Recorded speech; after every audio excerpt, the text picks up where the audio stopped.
राधे राधे, हरे कृष्णा, हरि बोल। कैसे हो आप सभी लोग? आशा करती हूँ आप सभी परम मंगल में होगे, स्वस्थ होगे, अच्छे होगे। तो भाई आ गया वो दिन जिस दिन का आप लोग बेसब्री से इंतजार करते हो। जब मैं आप लोगों की कुंडली देखती हूँ तो मेरे पास बड़े मैसेज होते हैं, दीदी समाज में मान सम्मान प्रतिष्ठा नहीं है, क्या करें। और मैं कहती हूँ संडे का व्रत रखो, मतलब सूर्य भगवान की पूजा अर्चना बंद करो। दीदी बॉडी में बहुत लेजीनेस है, अर्थात बहुत ज्यादा आलस वगैरह रहता है, क्या करें। तो मैं कहती हूँ सूर्य भगवान को जल दे। कहते दीदी फैट बढ़ गया है, क्या करें। तो मैं कहती हूँ सूर्य नमस्कार करें। दीदी सरकारी नौकरी के लिए क्या करें। तो मैं कहती हूँ सूर्य ग्रह को स्ट्रॉन्ग करें। सूर्य ग्रह हमारा एक ऐसा ग्रह होता है जो पूरे के पूरे 9 ग्रहों को रोशनी देता है। 9 ग्रहों के पास अपनी कोई लाइट नहीं होती है, सूर्य ग्रह ही 9 ग्रहों को रोशनी देने का कार्य करता है। और आने वाली है सूर्य सप्तमी, जिसको रथ सप्तमी के नाम से संबोधित किया जाता है, जिसको आरोग्य सप्तमी के नाम से भी संबोधित किया जाता है, जिसको वो आदित्य सप्तमी के नाम से भी संबोधित किया जाता है। मतलब सूर्य भगवान के अनेकों नाम हैं और डेडिकेट होती है ये जो सप्तमी डेडिकेट होती है, ये सूर्य भगवान को डेडिकेट होती है। ऐसा भी बोला जाता है कि माघ मास के शुक्ल पक्ष की जो सप्तमी तिथि होती है, इसमें भगवान सूर्य जी का जन्म माता आदित्य के यहाँ से हुआ था माता, इसलिए उनका एक नाम आदित्य भी है।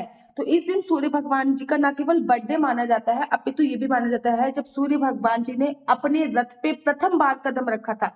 जब अपना रथ, आपको पता है ना सूर्य भगवान 7 घोड़ों का एक रथ हाँकते हैं, तो सूर्य भगवान ने सबसे पहले जब रथ हाँका था तो उस दिन भी सप्तमी तिथि थी, इसलिए इसको रथ सप्तमी के नाम से भी संबोधित किया जाता है। बहुत इंपॉर्टेंट डेटा है। पद्म पुराण में तो यहाँ तक वर्णन आ गया कि सप्तमी का व्रत अर्थात सूर्य सप्तमी का व्रत रखने से हमें करोड़ों सूर्य ग्रहण के समान किए गए पुण्य का फल प्राप्त होता है। श्रीमद् भागवत महापुराण में आया है कि सूर्य ग्रहण पे जो हम पुण्य करते हैं वो अक्षय होते हैं, लेकिन पद्म पुराण में ये वर्णन है कि 100 सूर्य ग्रहण निकल जाए उसके बराबर का पुण्य आपको रथ सप्तमी दे सकती है। तो बहुत इंपॉर्टेंट है सरकारी नौकरी के लिए, आरोग्यता के लिए, ठीक है ना।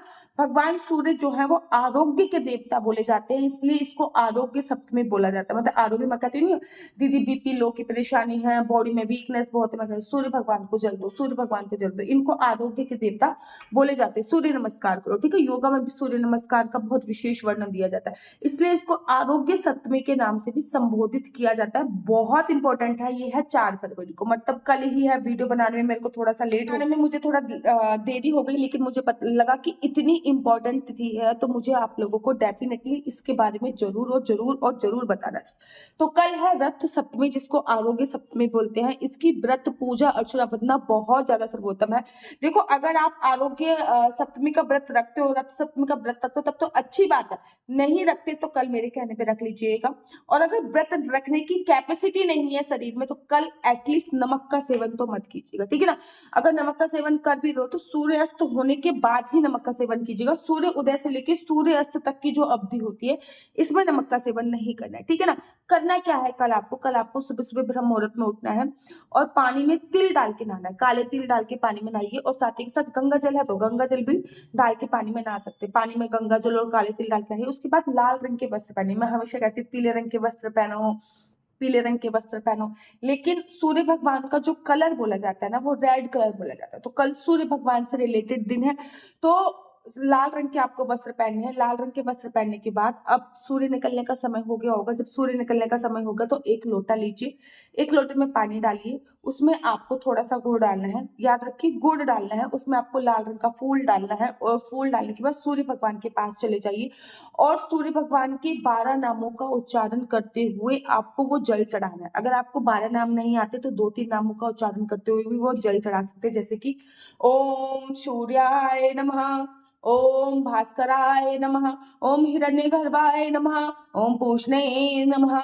ओम रवाय नमः, ओम हिरण्यगर्भाय नमः, ओम सूर्याय नमः, ओम भास्कराय नमः, ओम रवाय नमः। मतलब कुछ भी नामों को चरण, एटलीस्ट इनमें से कोई भी 3 जो आपको इजी लगते हैं, जैसे कि आदित्य बहुत इजी नाम है, आदित्य का ओम आदित्याय नमः इसका नाम ले सकते हैं। जैसे कि सूर्य बहुत इजी नाम है, ओम सूर्याय नमः इसका मतलब 3 नामों का तो एटलीस्ट उच्चारण करना ही करना है। उसके बाद सूर्य भगवान को जल देना है। वहीं पे एक स्थान पे खड़े होके हाथों को नमस्कार मुद्रा में लाते हुए सूर्य भगवान की 7 परिक्रमा करनी है, क्योंकि सूर्य भगवान जो है वो 7 रथों के घोड़े पे विराजमान होते हैं। उसके बाद अपने घर के मंदिर प्रांगण में आइए।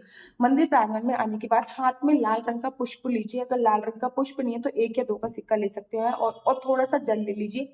आंखें बंद करते हुए सूर्य भगवान को याद करना है और आपको ओम सूर्याय नमः, ओम सूर्याय नमः, ओम सूर्याय नमः। मेरा नाम आशु चौहान है, मेरा गोत्र केमलक्ष है, मेरा निवास स्थान श्री राम वृंदावन है।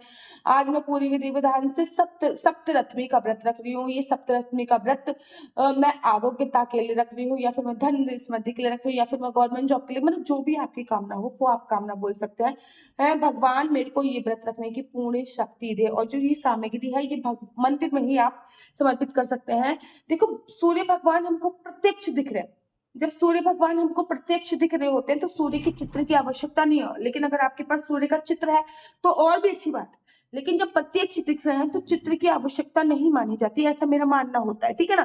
हाँ, लेकिन अगर चित्र है तो और भी अच्छी बात है। फिर आपको पूरे दिन सूर्य भगवान का व्रत रखना है। कोशिश कीजिए आदित्य हृदय स्रोत का पाठ अवश्य करें इस दिन।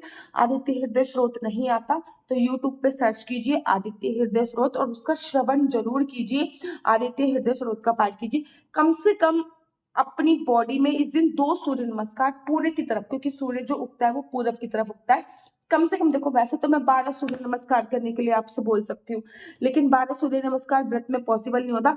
तो सूर्य की तरफ मुख कर कम से कम 12 सूर्य नमस्कार आपको अवश्य और अवश्य करने। बहुत इंपॉर्टेंट दिन है। आप सोचिए, पूरे साल भर में आप संडे का जितना भी व्रत रखते हो, देखो माघ मास में रविवार के व्रत की बहुत बड़ी महिमा होती है, सूर्य भगवान के व्रत की भी बहुत बड़ी महिमा होती है। लेडीजों के लिए 2 ग्रह बहुत इंपॉर्टेंट है। मैं हमेशा कहती हूँ, एक तो संडे का व्रत होता है जो रविवार का व्रत भगवान सूर्य को डेडिकेट होता है, एक होता है थर्सडे का व्रत, ठीक है ना। गुरु बृहस्पति स्ट्रांग होना और सूर्य ग्रह स्ट्रांग होना लेडीजों के लिए बहुत ज्यादा जरूरी है, ये बात मैं हमेशा ही कहती हूँ। लेकिन फिर भी अगर आप पूरे साल भर में सूर्य भगवान का व्रत नहीं रख पा रहे तो इस व्रत को रखने से आपको पूरे साल भर में सूर्य भगवान के व्रत रखने का फल प्राप्त होता है। ना केवल पूरे साल में सूर्य भगवान के व्रत रखने का फल प्राप्त होता है, अपितु माघ मास में स्नान करने का भी फल प्राप्त होता है, ठीक है ना।